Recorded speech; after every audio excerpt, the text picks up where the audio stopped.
मानते हैं वर्ल्ड की राज्यसभा तो नहीं है राज्यसभा। अब एक वर्ल्ड की राज्यसभा बननी चाहिए। अपने यहाँ जब कंट्री लेवल पर राज्यसभा बनी, आपके यहाँ लोकसभा है, तो आपने राज्यसभा क्यों बनाई?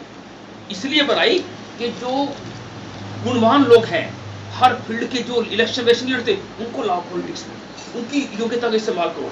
ऐसे ही आज वक्त आ गया है कि समस्त विश्व में ऐसी जितनी भी ग्रेट पर्सनैलिटीज हैं, उनको राज्यसभा का मेंबर बनाओ विश्व लेवल की, और फिर देखिए कैसे बात बनती है। और वो ऐसे काम करके दिखाएं, जैसे कहते हैं जो साहब इन्होंने कहा, इन लोग का हमने कमी तो निकाल दी, पर हम करेगा कौन ये बताइए, वो करेगा कौन ये बताइए बस पहले। आप आगे आइए, आप आगे आइए, सब आप आगे आइए, काम बन जाएगा, सब काम आसान हो जाएगा। Everyone will have to take initiative. और समझिए ना, अब ऐसी अगर विश्व के जितने भी क्रिएटिव इंडिविजुअल्स हैं वो कनेक्ट हो गए, इंटीग्रेट हो गए, तो सुप्रीम बॉडी बन गई। और यूनाइटेड नेशन भी और वो भी कहेगा यूनाइटेड नेशन जो हम नहीं कर पाए वो इन्होंने कर दिखाया। हम यूनाइटेड नेशन करोड़ों खरबों डॉलर से भी डिसआर्मामेंट नहीं कर पा रहा, पर अगर आप लोग आओगे तो आप देखिए यार, इन्होंने तो कुछ भी नहीं किया और ये सब हो गया, चीजें बिल्कुल बदल जाएंगी सब चीजें। जी प्रैक्टिकल एस्पेक्ट अगर आप देखो, जिसकी लाठी उसकी भैंस। चाहे आप यूनाइटेड नेशन ले लो, who is funding United Nations? Mostly America. What America does, wants United Nation speaks in his language, और वो ये कहते हैं कि only a weak person talks about spirituality. यही तो दिक्कत है ना सर, ये कहा जाता है ओनली यही तो दिक्कत है। देखिए, मैं दो बंदे हैं, एक कमजोर है, तो वो कहेगा नहीं भाई साहब नहीं, मैं हम नहीं, लड़ना नहीं चाहिए हमें ना। जो स्ट्रांग बंदा है वो नहीं कहेगा, वो कहेगा तू आ, मैं तेरे को सेट कर दूंगा। तो ये जो चीजें हैं ना, ये नहीं मानते वो लोग। हम इंडियंस लोग मान लेंगे।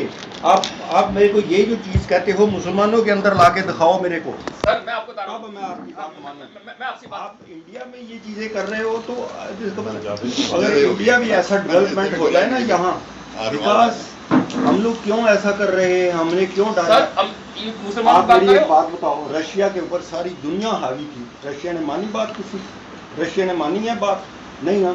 तो फिर चाहे आप यूएन बना लो, कोई बना लो, nobody will listen. I am telling you, ऐसा नहीं है। जिसके पास आर्म्स है, जिसके पास पावर है, वो यूज करेगा जब आएगा। You are lacking spirituality sir, you are lacking spirituality, that's the root का।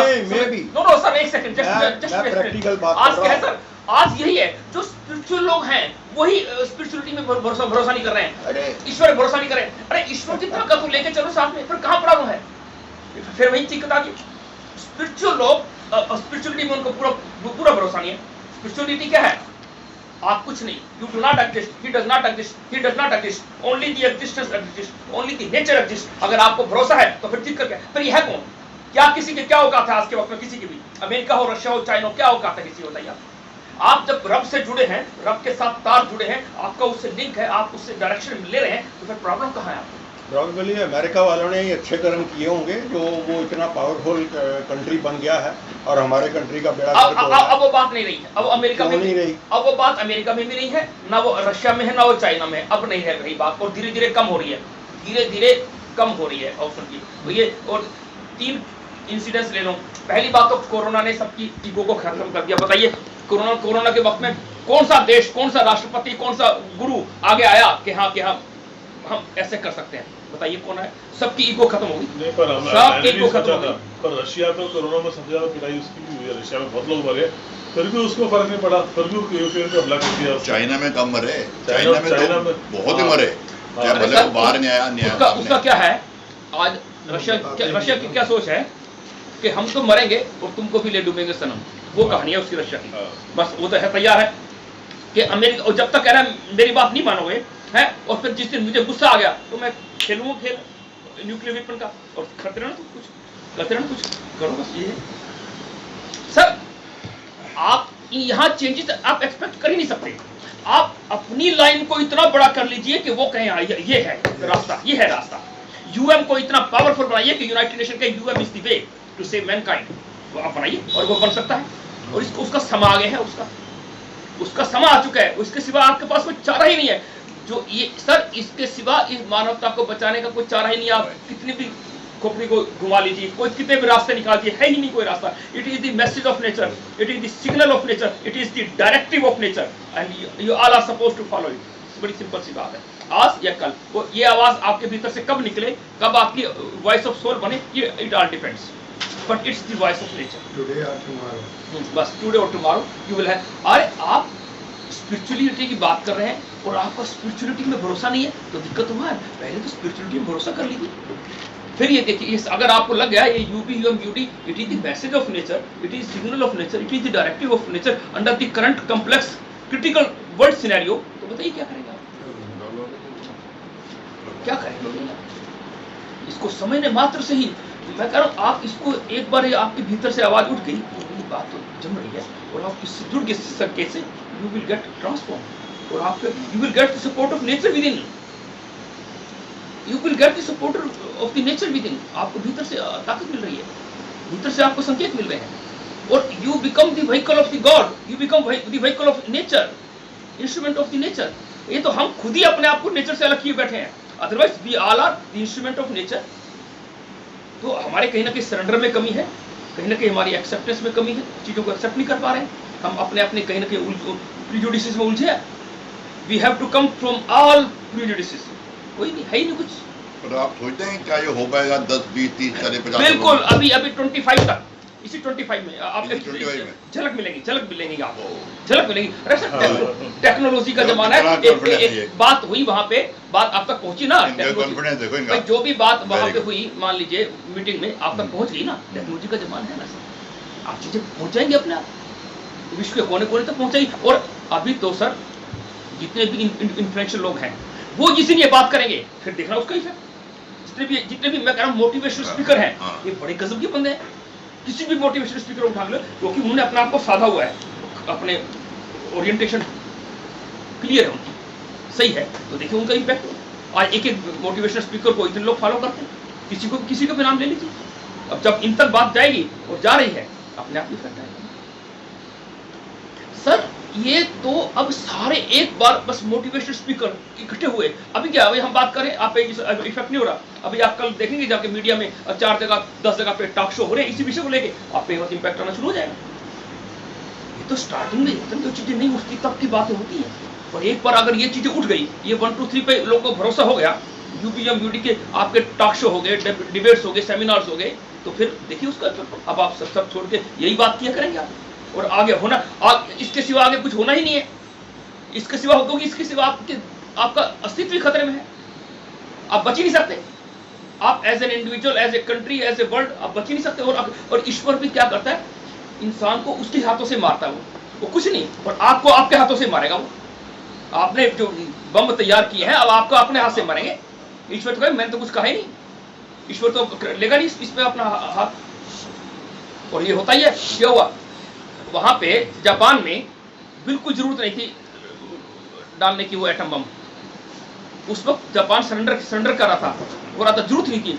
सिर्फ वहां का प्रेसिडेंट बदल गया, फ्रैंकलिन डी रूजवेल्ट की बजाय एक और आ गया, तो नाम याद नहीं आ रहा मुझे, दूसरा प्रेसिडेंट है, क्या नाम है, हाँ क्या नाम है, हाँ ट्रूमैन आ गया।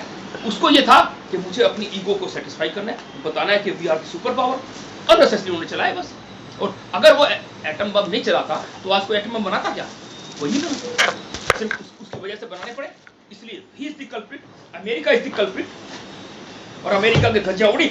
ओसामा बिन लादेन ने, कुदरत ने चुना उसको, ओसामा बिन लादेन को, और वो होना ही चाहिए था। वी अप्रिशिएट दैट फैक्ट, क्योंकि किसी की हिम्मत तो है नहीं अमेरिका से कोई बात कर सके, किसी स्टेट की, किसी व्यक्ति की हिम्मत का।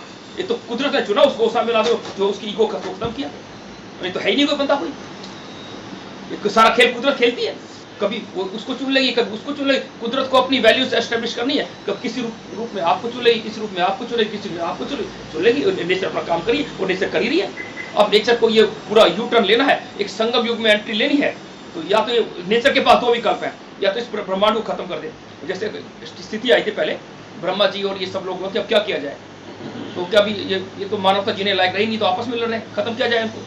तो उन्होंने शिव के पास गए कि इस पूरी धरती को जलमग्न कर दो। जलमग्न हुआ, और फिर वो ये तो हो गया, अब मानवता बचे ही कैसे। फिर मनु के पास गए और उनकी जो धर्मपत्नी थी और जो सप्त ऋषि हैं उनको लेके एक नई दुनिया शुरू हुई। तब से एक नई दुनिया शुरू हुई। अब आज वही स्थिति आ गई है। और जैसे कभी समुद्र मंथन हुआ था, आज वही धरती मंथन को, यूनिवर्सल मंथन को, उसकी घड़ी आ चुकी है, उसकी घड़ी आ गई है। अब आप समुद्र मंथन बताइए क्यों हुआ था? ऐसी स्थिति पैदा हो गई थी, समुद्र मंथन के बिना सर्वाइवल पॉसिबल ही नहीं थी। बताइए आप में से क्यों होता समुद्र मंथन? बताइए आप में से कोई, क्या वजह थी समुद्र मंथन करने की? जो देवताओं हाँ तो बताइए फिर पूरा बताइए वजह। जो देवताओं और असुरों में लड़ाई थी, हाँ, डोमिनेंस चाहते थे दोनों, वो भी और वो भी। फिर उन्होंने कहा वहां से जो कुछ ना कुछ अस्त्र या जो भी प्राप्त करेंगे नहीं ना वो चक्कर क्या था, शुक्राचार्य ने संजीवनी शक्ति ले ली थी तब से अपनी। अब उसके पास संजीवनी शक्ति, देवता जब उनको अटैक करें तो कुछ कर नहीं पाए, वो तो असुर मर जाए तो वो सब जीवित हो जाए और देवता मर जाए तो कोई जीवित नहीं। अब तो उनका कुछ भी कर ले तो हम तो ये असुरों का राज आया तो सब गए विष्णु के पास। तो विष्णु ने कहा भाई ऐसे खेल खेलो कि समुद्र मंथन करो, वहां से मिलेगा तुम्हें अमृत और उसको पी के तुम अमर कर हो जाओगे। वो कहता है अब उसके लिए राक्षसों असुरों को मनाए कौन? उसकी जिम्मेदारी इंद्र को दी गई। अब इतने तुम चालाक बनते हो तो जाओ कोई भी टैक्टिक्स अडॉप्ट करो, उनको इस ट्रैक पे लेके आओ। और वो गए उनके पास। पहले तो उन्होंने सुनी नहीं रही बात, वो ये जो शुक्राचार्य हैं कि भाई हमें उससे क्या, हमारे पास तो संजीवनी है मंत्र है तो हम तो ये कर देते हो। उन्होंने कहा इंद्र ने तुम्हारे पास संजीवनी मंत्र तो है पर तुम्हें कुछ हो गया तो तुम्हें कौन बचाएगा? संजीव तुम दूसरों के जीवन बचा सकते हो पर तब तुम मर जाओगे तो तुम्हें कौन बचाएगा? उसको ये समझ आ गई बात कि मैं तो अमर नहीं हुआ, मैं तो